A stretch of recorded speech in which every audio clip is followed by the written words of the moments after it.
Why do we say, bless you, when someone sneezes? Caveman sit by fire. Friend sneeze. Big sound. Achoo. Caveman jump. Think spirit fly out nose. Caveman worry. Maybe bad spirit come in.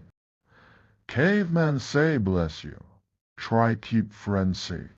Like magic shield. Words make strong wall.